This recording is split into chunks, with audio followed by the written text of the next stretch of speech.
नमस्कार। देश काल में आपका स्वागत है। मैं हूं मुकेश कुमार। दोस्तों, लोकसभा में राहुल गांधी ने चुनाव सुधारों पर बोलते हुए जितना तीखा भाषण दिया, जितना आक्रामक रुख अख्तियार किया उन्होंने, और आरएसएस, बीजेपी, मोदी सरकार, चुनाव आयोग, इन सब को लपेट लिया। केवल आधे घंटे के अपने भाषण में वो, मैं कहूँगा कि अब तक का उनका सबसे करारा तीखा हमला था। इन 14-11 सालों में मोदी सरकार के 2014 के बाद ये पहली मर्तबा था जब मोदी सरकार को इस तरह से सदन के अंदर किसी विपक्ष के नेता ने, सही मायनों में कहें तो, नंगा कर दिया। पूरी चीज़ें एक एक करके उन्होंने स्पष्ट कर दी कि कैसे आरएसएस, बीजेपी और मोदी सरकार मिलकर पूरी डेमोक्रेसी को निगल रहे हैं। उन्होंने बिल्कुल साफ साफ कहा कि आरएसएस जितनी भी हमारी संस्थाएं हैं, इंस्टीट्यूशंस हैं, उन पर कब्जा कर रहा है, उन्हें कैप्चर कर रहा है। उन्होंने उदाहरण दिया कि किस तरह से उसने यूनिवर्सिटीज़ में ऐसे नालायक, नाकारा लोगों को कुलपति बना दिया है, वाइस चांसलर बना दिया है, जिनके पास ना तो उसका अनुभव है, ना उसकी योग्यता है, और ना ही वो टेम्परामेंट है कि वो वीसी बनकर उस पद की गरिमा रख पाए और उस यूनिवर्सिटी का भला कर पाए। उन्होंने बताया कि किस तरह से इंटेलिजेंस एजेंसीज का टेक ओवर किया है, कैप्चर किया है आरएसएस, बीजेपी ने, और उसका किस तरह से इस्तेमाल किया जा रहा है। उन्होंने कहा कि मैं लंबी फहरिस्त गिना सकता हूँ उन इंस्टीट्यूशंस की जिनको कैप्चर किया गया है और जिनका दुरुपयोग ये तीनों मिलकर कर रहे हैं। मैं सालों तक संसद कवर करता रहा हूँ, लोकसभा, राज्यसभा, और उस पूरे दौरान एक से एक धाकड़ नेता रहे हैं सदन में, एक से एक तीखा बोलने वाले रहे हैं। लेकिन ये पहली मर्तबा मैंने देखा कि राहुल गांधी ने सीधे सीधे सत्तारूढ़ दल को एंटी नेशनल कहा। उन्होंने उसको डेमोक्रेसी से जोड़ा, चुनाव चोरी से जोड़ा, और ये कहा कि जो चुनाव चोरी करता है वो एंटी नेशनल है, और ये सरकार चुनाव चोरी कर रही है, इसलिए ये सरकार एंटी नेशनल है। ये सदन के अंदर उन्होंने कहा। अब ये देखना है कि माननीय लोकसभा अध्यक्ष बिरला साहब इन तमाम पंक्तियों को रहने देते हैं या एक्सपंस करवा देते हैं, जो कि उनकी आदत रही है। सत्तारूढ़ दल को ये सब हजम नहीं होता है। लेकिन राहुल गांधी बोल गए और पूरे देश ने सुना, पूरी दुनिया ने सुना कि किस तरह से नेता प्रतिपक्ष ने चुनाव चोरी को लेकर और पूरे सबूतों के साथ, पूरी मिसालें देते हुए, उदाहरण देते हुए उन्होंने अपनी बात रखी और बहुत क्रिस्प अंदाज में उसे जोड़ा कि ये डेमोक्रेसी पर किस तरह से हमला है, हमारे देश की विविधता से कितना बड़ा विश्वासघात है, और किस तरह से ये सरकार डेमोक्रेसी को नष्ट कर रही है, क्योंकि ये हमेशा सत्ता में बना रहना चाहती है।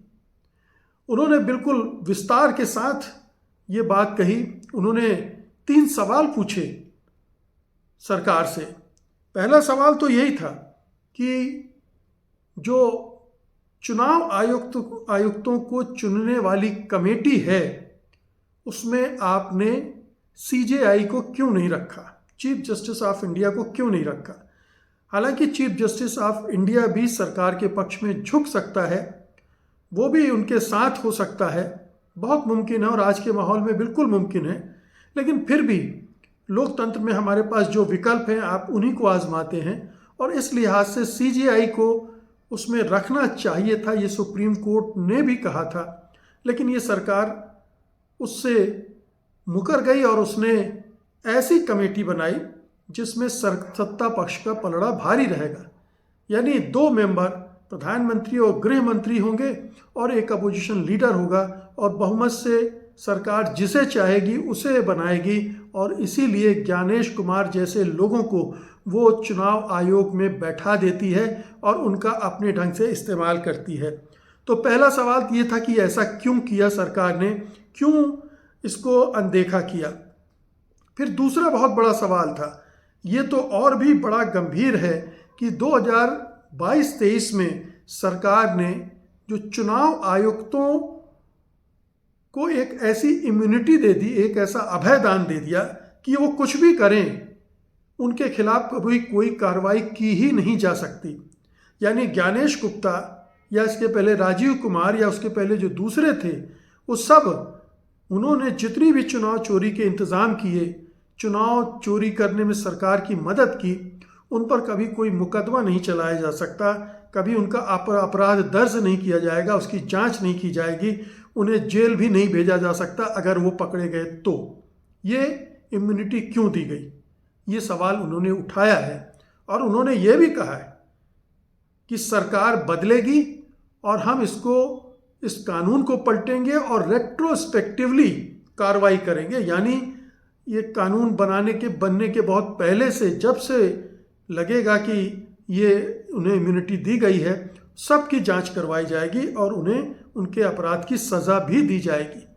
ये तीसरा सवाल था कि ऐसा सरकार ने क्यों किया, इनको इतनी छूट क्यों दी कि वो बेलगाम हो जाए, उनके खिलाफ कोई कार्रवाई न की जा सके, चाहे वो जो कुछ भी करते रहे। ये तो इस तंत्र में किसी के लिए भी नहीं होना चाहिए, न प्रधानमंत्री के लिए न राष्ट्रपति के लिए। तो फिर चुनाव आयुक्तों के लिए क्यों किया गया, दूसरा सवाल था। तीसरा सवाल था कि रिकॉर्डिंग जो इलेक्शंस की होती है पोलिंग बूथ में, उसके फुटेज को देने के लिए न देने के लिए इस सरकार ने कानून क्यों बनाया कि 45 दिन के बाद हम इस फुटेज को नहीं देंगे। ऐसा नियम क्यों बनाया? क्या ये अपने पाप को छिपाने के लिए, चुनाव चोरी को छिपाने के लिए किया गया?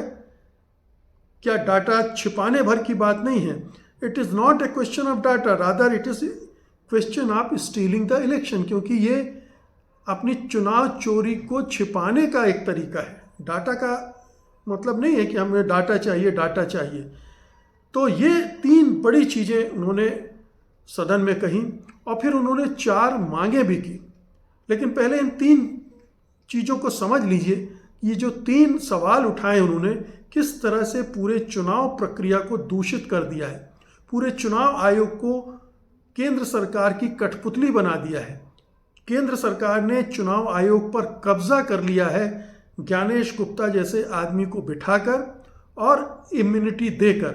ज्ञानेश गुप्ता बेफिक्र हैं कि उनका बाल बांका नहीं होगा, वो सरकार के चाकरी कर रहे हैं और उसके हिसाब से जो भी मनचाहा कर सकते हैं।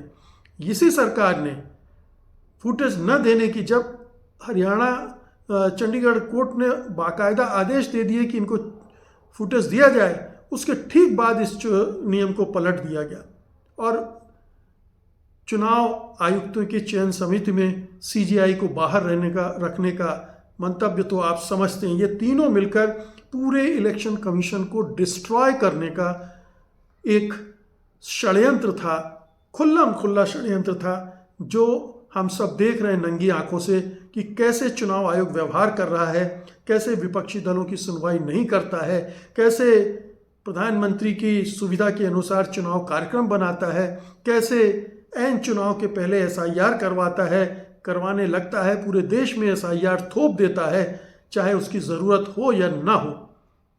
तो ये 3 चीज़ें इस पर थी। फिर राहुल गांधी ने कहा चलिए चुनाव सुधार की बात कर रहे हैं तो ये 4 चीज़ें कर दीजिए। कोई बड़ी बातें नहीं कही उन्होंने। हालांकि चुनाव इलेक्टोरल रिफॉर्म का बहुत बड़ा एजेंडा है, बहुत तरह के सुझाव आए हैं, बहुत तरह की मीटिंग्स हुई हैं चुनाव आयोग और राजनीतिक दलों के बीच में, सरकार के साथ, लेकिन वो चुनाव सुधार ठंडे बस्ते में पड़े रहे हैं। अब राहुल गांधी ने उन तमाम चीज़ों की बात नहीं की है, केवल 4 चीज़ों की बात की है और उन्होंने अपने क्वेश्चन जो किए उसी के हिसाब से उन्होंने कहा है।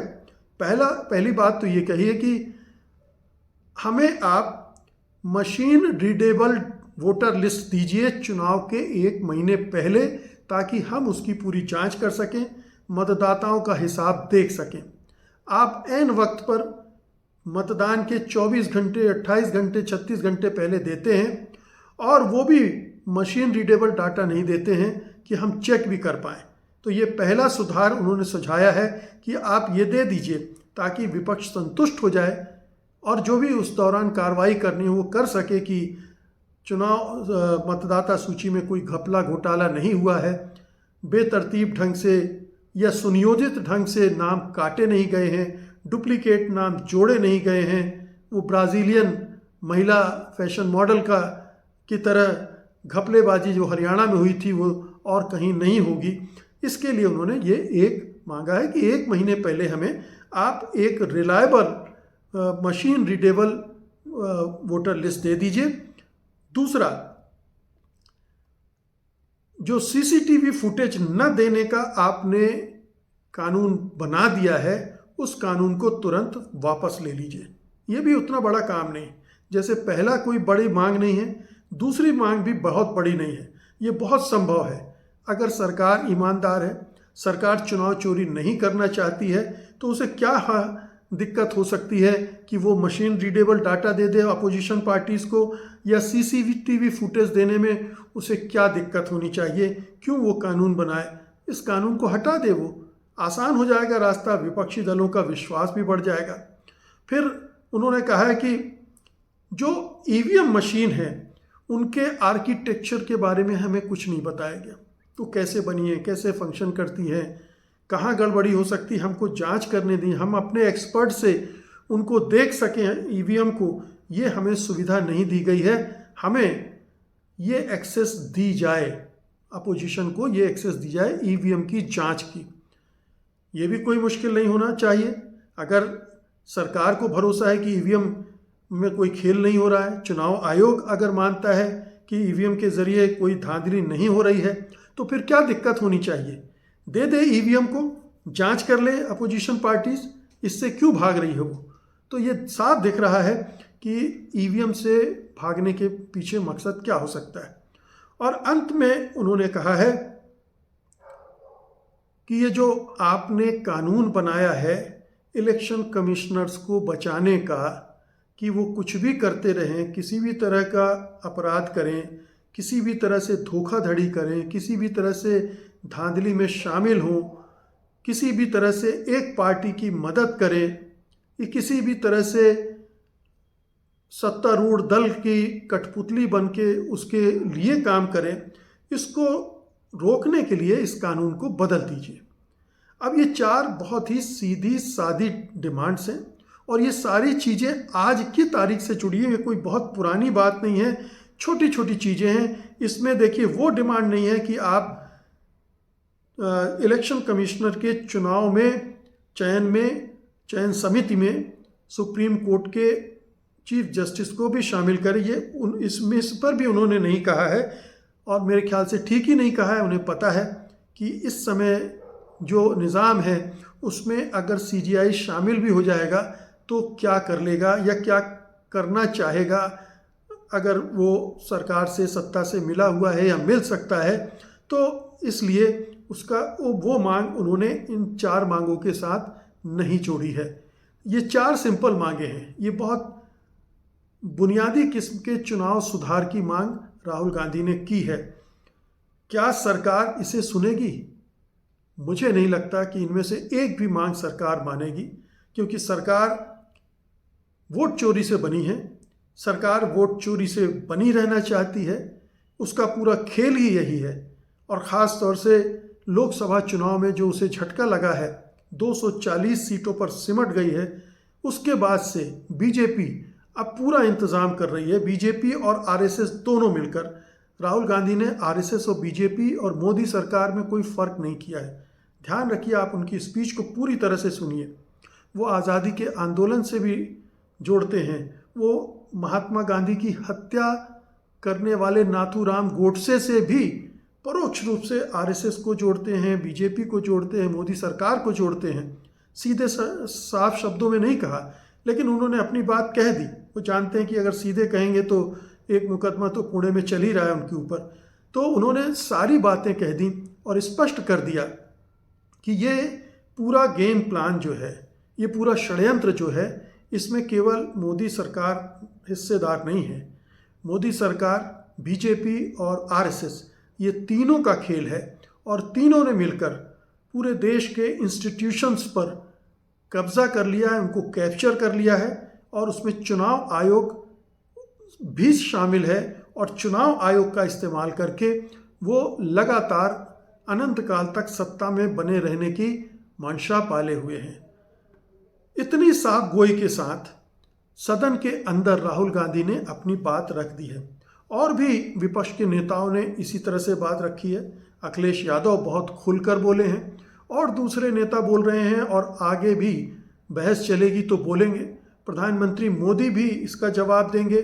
सत्तारूढ़ दल के नेता भी राहुल गांधी पर अटैक करेंगे और आप जानते हैं कि उनकी लाइन ऑफ अटैक क्या होगी।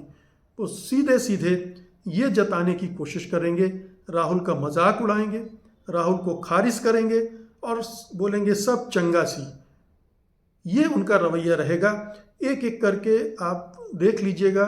मोदी जब अंत में इस पूरी बहस के बाद बोलेंगे तो उनका भी यही रहेगा। वो कहेंगे कि विपक्ष हताश है, राहुल गांधी लगातार चुनाव हार रहे हैं इसलिए ऐसा कह रहे हैं, कांग्रेस पार्टी चुनाव हार रही है इसलिए ऐसा कह रहे हैं, विपक्षी दलों के पास मुद्दे नहीं हैं, सरकार बहुत अच्छा काम कर रही है।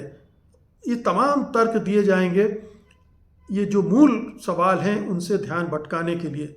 लेकिन राहुल गांधी ने बहुत साफ साफ कहा है, हमको आपको पूरे देश को समझना चाहिए कि सचमुच में अगर चुनाव प्रणाली को भ्रष्ट कर दिया गया है, दूषित कर दिया गया है, तो हमारा लोकतंत्र भी दूषित हुआ है, हमारा लोकतंत्र बहुत कमज़ोर हुआ है और वो आपके हमारे हाथों से फिसल रहा है। बहुत बहुत शुक्रिया आपका। धन्यवाद। नमस्कार।